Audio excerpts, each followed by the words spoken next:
is on sum and difference identities. This is 5.4 from your book. So these identities are written here. I have all of them, and I'll go through them.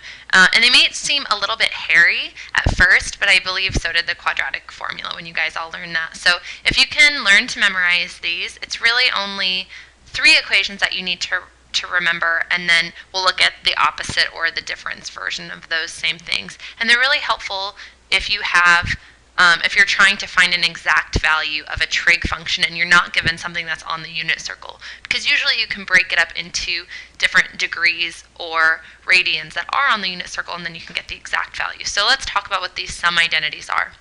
So first we have cosine of alpha plus beta. So this is the Greek letter alpha, this is the Greek letter beta. This just means some angle A and some angle B. So if we have cosine of alpha plus beta, that's equal to, we're going to have cosine of the first times cosine of the second, so cosine of alpha times cosine of beta, minus sine of alpha times sine of beta. So for this cosine of something, a plus b, you're going to have cosine, cosine, sine, sine. You're going to have a minus in between, and it's going to be the first times the second.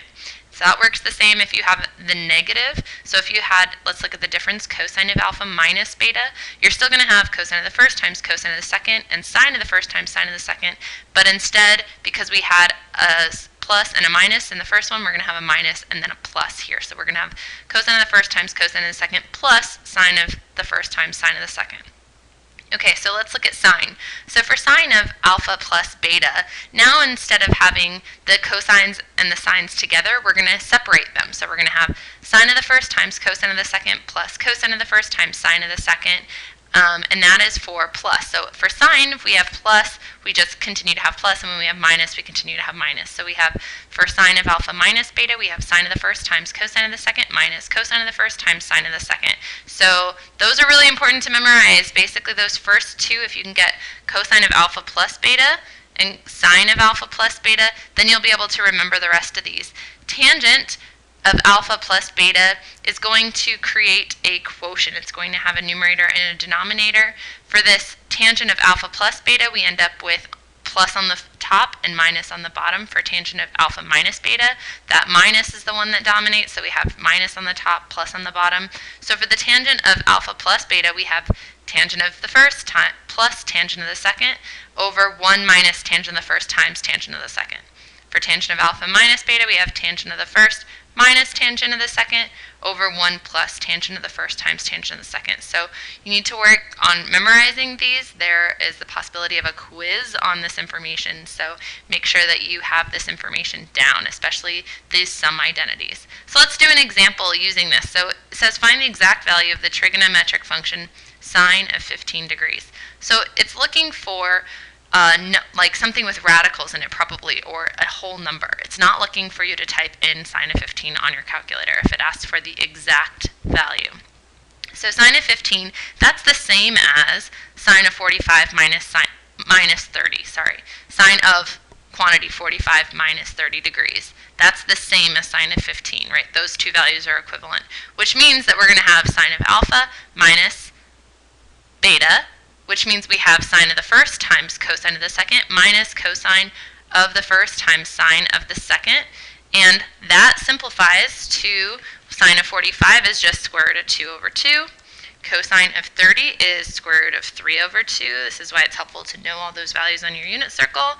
And minus cosine of 45 is 1/2 times rad 2 over 2 is what sine of 30 is. So now we can multiply this out and simplify. We get rad 2 times rad 3 is the same as rad 6 over 2 times 2 is 4, minus 1 times rad 2 is just rad 2 over 4 again, which means we have rad 6 minus rad 2 over 4. That's our answer. So it's really not very many steps if you can remember what those equations are. So let's do another example involving tangent. So it says find the solution to each expression in the interval 0 to 2 pi, show your work. So for this one, we're just going to do tangent of pi plus x plus tangent of pi plus x equals 2 rad 3. So first, let's use our sum identity that we have for tangent. So we have tangent of the first plus tangent of the second over 1 minus tangent of the first times tangent of the second. So we can write that down. We have tangent of the first plus tangent of the second over 1 minus tangent of the first times tangent of the second.